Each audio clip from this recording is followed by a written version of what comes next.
Meet the Farmer TV is made possible by Planet-Earth-Diversified, Melli-Productions, and Leslie P. Jenkins Photography and Graphic Design, with additional support from Feast, connecting local farmers, artisan food producers, and consumers.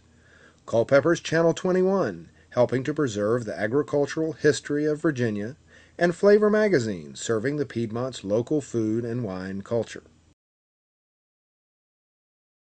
Previously on Meet the Farmer TV, we talked to Dawn Story and Stephanie Andrigg-Malloy about a special program, a workshop, to help vendors and food producers and bakers and farmers meet different food safety regulations and get their food business going for the city market and other venues. Today, we're going to visit the Virginia Agricultural Food Entrepreneurship Program, a 2-day workshop, March 2009.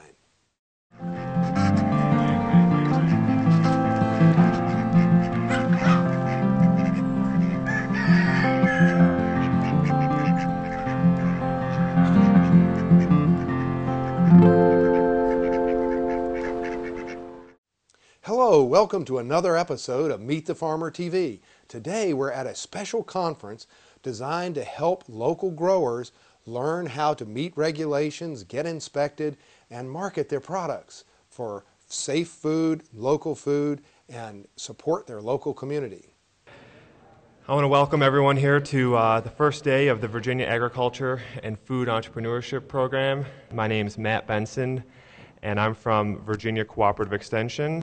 A few key statistics about Virginia agriculture and about Virginia the food industry here in Virginia.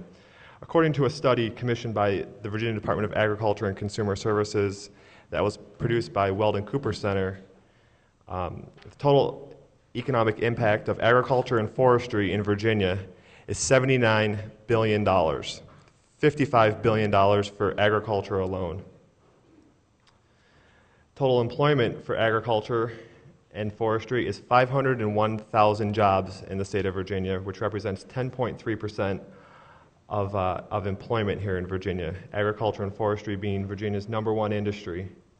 Virginia has just over 47,000 farms, worth $2.4 billion of agricultural products. 92% of the farms in Virginia make less than $100,000 a year, and 90% of the farms in Virginia are family-owned. If each household in Virginia were to spend $10 a week for 1 year on Virginia-produced food and agricultural products, it'd generate $1.65 billion worth of direct economic impact to our state's economy. Just shows you how many people we have living in Virginia, what our dollars can do for the state's economy, as well as what our producers and growers and farmers are already doing for Virginia's economy. Our first speaker this morning, we're privileged here to have Mr. Joe Cloud, co-owner of T&E Meats in Harrisonburg, Virginia. And the title of his presentation is Developing an Innovative Food-Based Business Model. Mr. Cloud co-owns True and Essential Meats, aka T&E Meats in Harrisonburg, along with Joel Salatin of Polyface Farms. Without further ado, we were represented in this in an article in Edible Blue Ridge magazine. Their inaugural edition just recently had some nice press, and they had a kickoff party. And at the kickoff party, I ran into Mike Clark of Planet-Diversified, and I guess he has something to do with the organization of this event. And he invited me to speak. So theoretically, in the opinion of at least one person, I have some qualifications to speak on food entrepreneurship. So who are we? T&E's is a USDA-inspected abattoir, or the polite term for slaughterhouse, in Harrisonburg, Virginia, up in the middle of Rockingham County in the valley.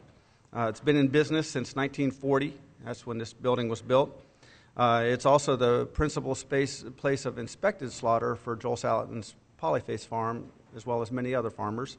Here's our mission statement. We are in the health business, creating healthy customers, healthy regional farmers, healthy workers, and a healthy food community by connecting local farmers to local eaters, retaining food dollars in our local communities, providing a safe, healthy, and affordable food supply, and healing the earth by promoting ecologically sound farming practices. Now, frankly, this mission statement is a little bit aspirational, not just practical. At one level, we're just a typical small-scale enterprise struggling to survive. At other levels, we're working to meet other values. This is intended, as much as anything, to be a guiding light, a touchstone, and not to put ourselves on a pedestal. It's meant to remind ourselves that we're about other values besides just pure economics. Mark Albion suggests that, has a logical proposition to take his approach to the next level as we're bringing values into play and trying to create a company with a greater sense of responsibility, and replacing that notion of reputation with transparency, bringing honesty and openness and honesty. You know, when I sold the beef to Harrisonburg Public Schools, their chief nutritionist got back to me and said, "Well, thank you very much. That was great. Now, what can you tell me about those animals, about that meat?" You know, and I was able to say, "Well, that was from 2 animals. Animal A came from Farm X. It was over in Elkton, and it was raised using this, that, and the other means, and this is what it was fed. And animal, 2 came from Farm Y over here, and it was raised in this way."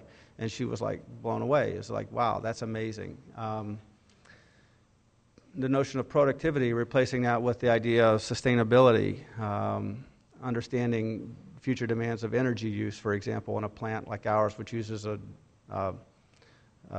diesel-fired boiler. You know, I've got to find something more energy efficient and more sustainable way of driving this old business. And then replacing the cost of regulation with the notion of responsibility, doing the right thing, not just reacting to regulation. Thank you. We're going to move on to our second and third speakers. And our second and third speakers include Ms. Archer Campbell from the Thomas Jefferson Health District, as well as Ms. Jillian Davis from the Virginia Cooperative Extension. Title of their presentations this morning are Health Regulations That Govern a Food-Based Business. I'm here today to talk to you a little bit about what we do in the Thomas Jefferson Health District and what we require if you're going to open a food service business. I'm going to start with talking a little bit about, at the federal level, where this all starts. At agriculture, they regulate the production and distribution of meat, poultry, and eggs, okay, at the federal level. Now, that filters down, of course, to the state level. Our job is to permit and inspect all food service and retail facilities that actually prepare and serve food to the public. And that's the key word, is preparation. How to apply for a food service permit? Fill out an application. We have fees involved. There's a $100 permit, which is an annual fee. Every year you have to pay that. And a $75 plan review fee. We recommend that you take the Food Safety Manager Certification class. We don't require that, as I said, but it does help you, I think, a lot, kind of understand where we're coming from and why these things are so important.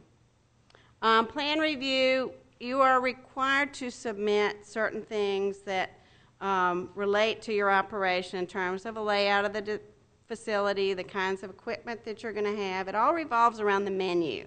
Remember that, because you may not need a sandwich bar unit with a lid if you're not making sandwiches. Or if you're going to be a very big catering operation, you may need larger equipment, larger refrigeration than you would if you're just going to be a small sandwich operation. So it all really revolves around the menu. So I'll just do kind of a brief overview of the material that's covered in the Serve Safe course. And again, I'll skip through some of the things to avoid any repetition, but also give you information on how to sign up for the course and some other information about that. Since personal hygiene is so important, we really go into a lot of detail, especially working with employees who perhaps are of a lower education level. There might be a language barrier, about stressing the importance and how to train your employees about personal hygiene, because it is such a key way that foodborne illness can occur, or that foods can become contaminated. Virginia requirements to produce and sell dairy products. Welcome, John Beers. Thank you. I appreciate the opportunity to be here today and give you all a little presentation on the general requirements for selling dairy products in the state of Virginia, produce them and sell them. We're going to start with the highest level, the state law. The law authorizes regulation of sales only, which means you can give products away, you can produce things and eat them yourself, you just can't sell them once we regulate them without complying with the regulations. So what we're saying, regulations do not apply to milk and dairy products intended for personal consumption or that are given away. Farm permits are required for people who are going to milk their own animals and then either sell that milk or use that milk to produce cheese or another dairy product. We have some programs to help you market your products after you process them. Thank you. Our next speaker from Virginia Department of Agriculture and Consumer Services, Mr. Barry Jones. How many of you in here listening to the introductions this morning, I heard quite a few bakeries. If you've got bakeries, raise your hand, or interested in the baking business, raise your hand. Y'all probably say, this is not important to me, I don't need to know anything about meat inspection. Surprisingly, a big percentage of the phone calls I get and inquiries I have to go look at are from bakeries because they're making products that contain meat inside of them, and they are applicable to the regulations as well. The big deal about poultry exempt is you can still sell it. You can kill up to 1,000 birds and sell them, not have an inspector show up or anything. 1,000 birds a year, but you can legally sell them, but you got to find a place to sell them at. Most stores won't even fool with you. A lot of even farmers markets are now kicking out, you know. But there's more buts. There are a lot of buts. There are a lot of buts. But there are exemptions. Just like this poultry exemption, you can kill up to 1,000, not do anything, and sell them. Above and beyond that is you can kill up to 20,000, not have to have inspection, but you do have to have a poultry exempt permit. Okay? Still, a lot of stores won't fool with you because they are not going to take on the liability of saying we've sold something that may, you know, doesn't have a mark of inspection on it. Just to give you an overview, we have 3 regions that we divide the state into. We have the Richmond area, the Tidewater, and then the Southwest region, which is what I'm part of, but I'm from over towards Harrisonburg, Augusta County. The Charlottesville area is in the Richmond, Northern Virginia area. Places we inspect food manufacturers, commercial as well as home, food warehouses, supermarkets and convenience stores, seafood markets, bakeries, farmers markets. Pretty much the only thing we don't inspect are the restaurants, which the health department, which Archer spoke about earlier, they inspect. What we do, in addition to our regular inspections, we also investigate consumer complaints. We take samples, which we send off to DCLS, our lab in Richmond. We also assist people with their labeling.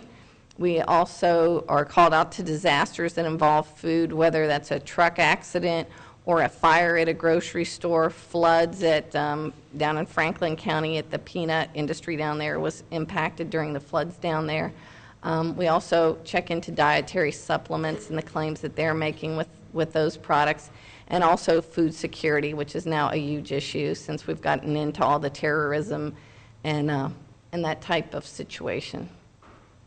I'm going to talk about the farmers markets today. We have 2 basic groups now that we've divided the farmers markets into. We have the home operations, which receive home inspection prior to operation. And we also now have the food service vendors, which prior to, I guess it was last year, the health department inspected. Now we have taken over inspecting those food service vendors if they're at a government-run farmers market. If it's a privately run farmers market, then the health department would still inspect the food service vendors. I did want to mention, with the farmers market, there is an exemption, State Bill 272, which I'm sure most of you have heard about, which exempts certain types of commercial food preparation in private homes from inspection by the Department of Agriculture.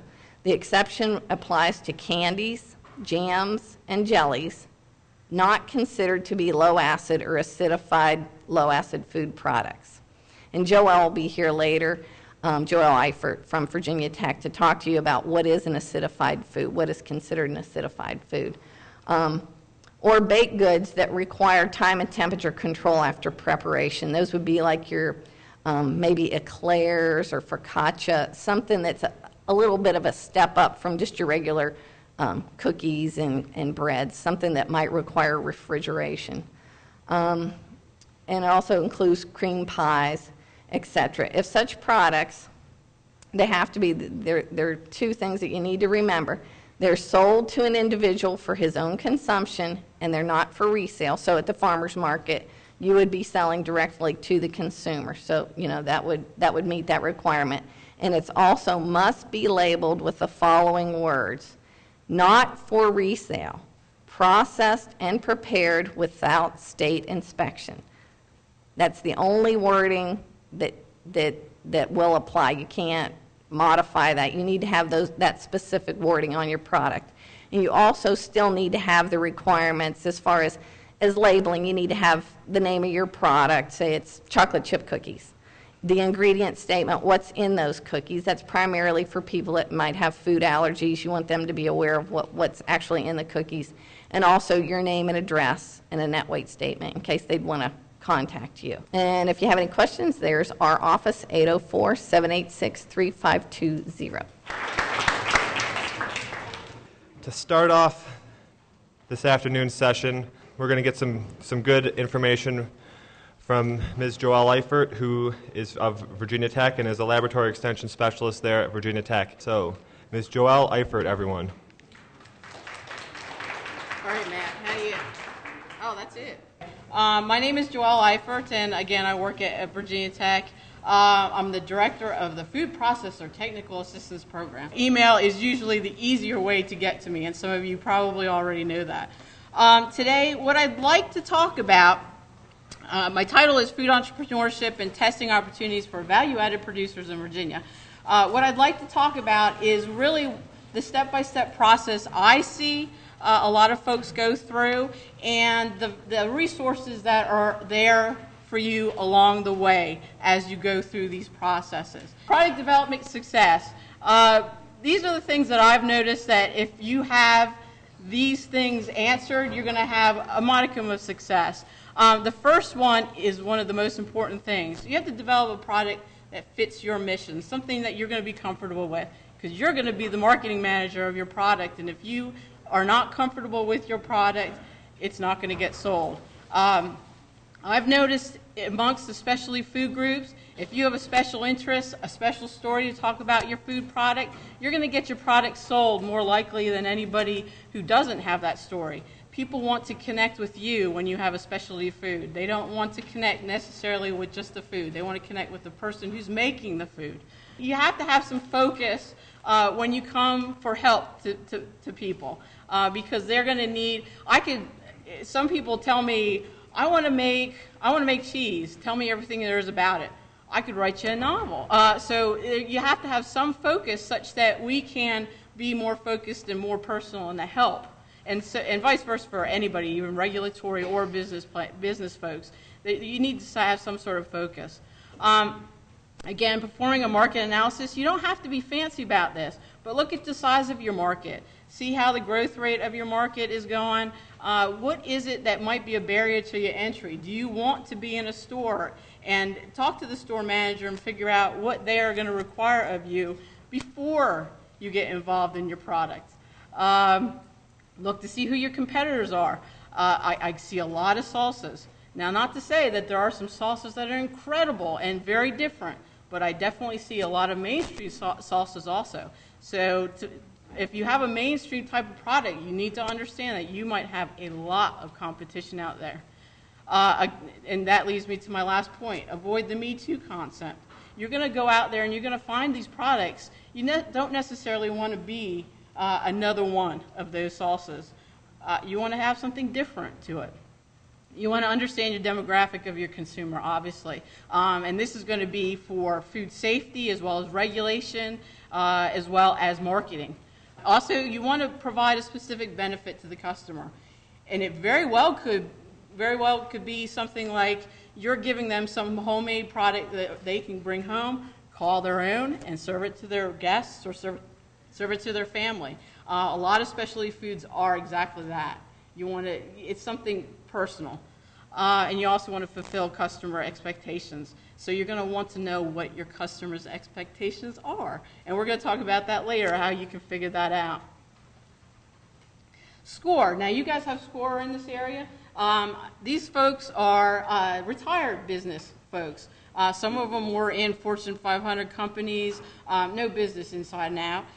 They're just antsy, and they really want to continue with their business, and they're helping folks like you start their own businesses. You definitely have one in this area, and so I would suggest going on to www.score.org, and it has on the page, the main page, it has a area. You can pinpoint where the offices are. It has a map. So I would suggest using them. Again, this is more a personal one-on-one. You can talk to a person, and they'll help you go through all the way through your business plan. They see you through. This is more an advanced type of help when it comes to business, the Virginia Tech Business Technology Center. And there might very well be businesses in here that are ready for something like this. This individual, Dick Doherty, who's the director, can actually help you in strategic planning, looking at market analysis, and figure out how to plan your business expansion. This is definitely somebody who is already knows what their competitors are doing, how well their business is performing, how well their food products are performing. I definitely have some folks who have entered into Dick's program and have done rather well. We have a gentleman who knew that he needed to expand because he was he was featured in the Southern Living. We put him into Dick's program, and he has helped him with a business expansion such that he can address, hopefully, all the new orders that he's getting from Southern Living.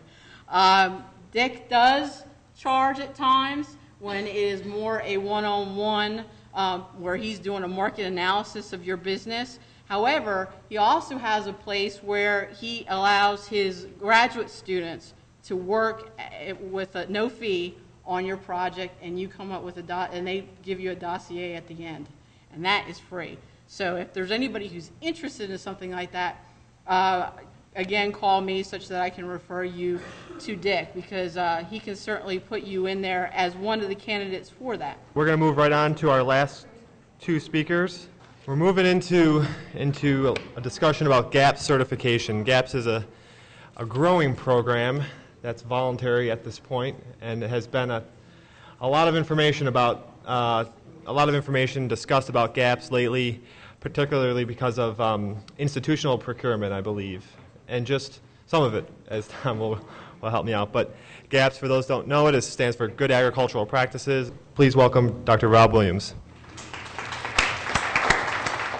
So why are we talking about GAPS? Well, you'll see that in food safety arena, guidelines as published by the federal government and state government, as well as regulations, very often follow outbreaks. And so since the early 1990s, the situation has come up in where the government has recognized an increasing number of foodborne illnesses associated with fresh produce. Now, does that mean that illnesses have increased related to fresh produce? That's not clear. What we know is we can detect them now. We can certainly detect individuals who have gotten sick, and we can detect the fact that those individuals can then be related back to a food product they consume. Now, does that always occur? No. Very often is the case that a specific food product cannot be directly associated with an outbreak, but through epidemiological studies, they narrow it down to a handful of foods or sometimes a single food. And sometimes, and it's not completely uncommon, but sometimes we actually find that same individual strain of bacterium that caused the illness in the food product itself. Again, I encourage you to put in a food safety plan, become as knowledgeable as you can, and do your best to reduce the possibility of contamination where possible. Another thing is people are using good ag practices as a way to improve marketability of their products. This is probably more of a minor point. The first point is making sure you get those contracts with your buyers.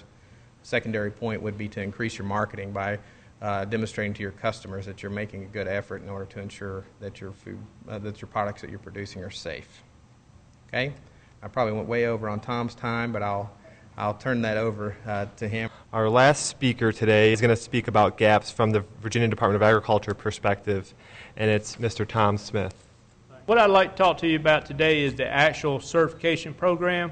If you've requested either a letter or something from your buyers or the people that you supply that says you must have a third-party audit verification, then I probably would be the person you would call within the state. Some companies just require you to be certified in one part of the checklist, and that is a way that they're using to get growers started with their GAP and GHP plan. We probably have 5 or 6 large growers that are right on the verge of being certified. They've written their manual, they're practicing GAP, but they just haven't took the step yet over into the certification. And yeah, I don't know if they're just waiting to it. Somebody really says you've got to do it.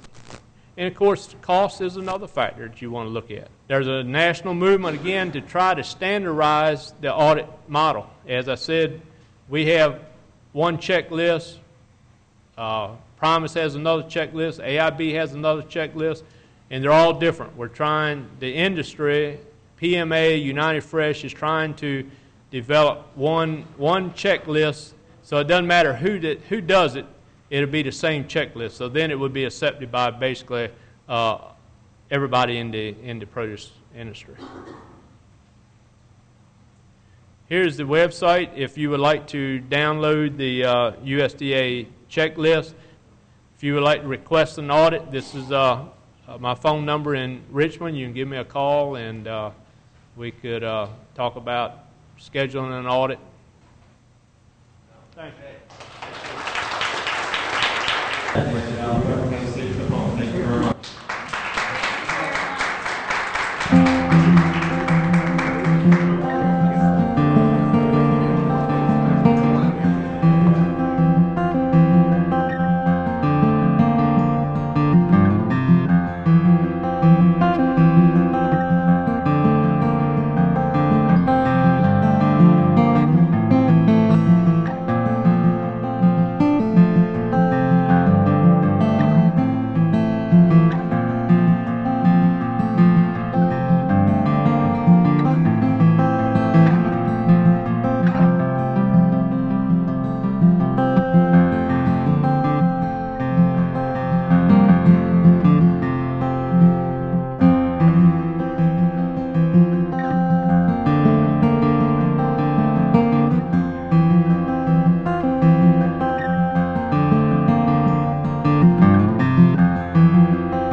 Meet the Farmer TV is made possible by Planet-Earth-Diversified, Melli-Productions, and Leslie P. Jenkins Photography and Graphic Design, with additional support from Feast, connecting local farmers, artisan food producers, and consumers. Culpeper's Channel 21, helping to preserve the agricultural history of Virginia, and Flavor Magazine, serving the Piedmont's local food and wine culture.